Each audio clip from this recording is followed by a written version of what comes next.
From WPTV, this is Today on 5 at 11.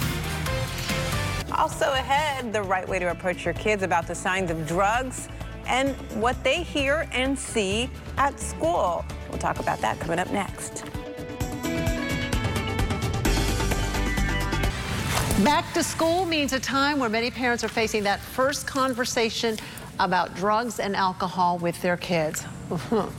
How do you face it? What do you say? And with the opioid crisis at an all-time high, it's especially important to have that talk sooner rather than later. Lyle Fried from the Shores Treatment and Recovery Center is joining us this morning.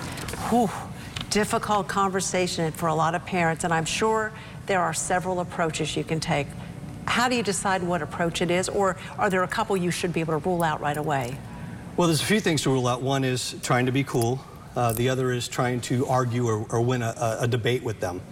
Oh, so being the hip parent's not necessarily the right thing, or is not the right thing to do? No, this isn't a friend-to-friend conversation. This is a parent-to-child conversation.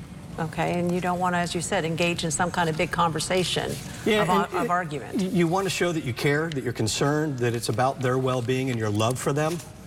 So starting by asking open-ended questions, engaging in their life and showing an interest in them is a great way to open the conversation. Such as saying, give parents a lead line here.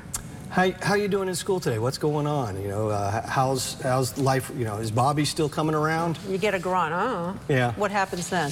Then you start to ask the questions of what do you know about? Okay. What have you heard about? And that's not a yes or no question, but something that they have to give a full answer to.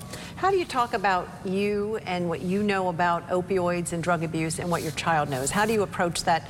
Here's what I know, what do you know? Well, first of all, do be informed. You know, do the research ahead of time, because there's a lot of opinions, and our kids tend to have the opinions that are around them rather than the real information. So have real data available. SAMHSA, the government side, is a great way to go.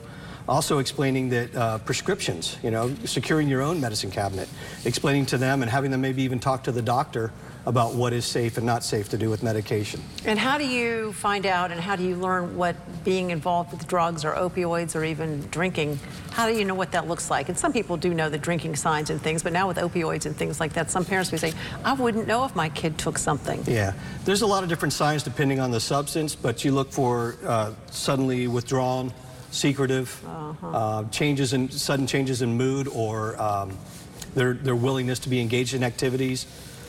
Okay, so you're at home and you're having that talk, you think it's going okay, and then he looks at you or she looks at you and says, well, I remember Grandpa talks about all those times you came home from the prom that year and you barely got into the house, and so you drank, or you've told me you had pot in college, or, so why can't I, Dad, Mom? Well, the studies show that the less we talk about our own use, even in a negative light. So that's not cool. That's not cool. Oh, you don't want to share that any more than you have to. And if they ask you about it, you can say, I've made mistakes, but then move on. You know, don't spend a lot of time on that. We're out of time, but it's not important to be the perfect parent, is it? Correct. There is no such thing. Okay.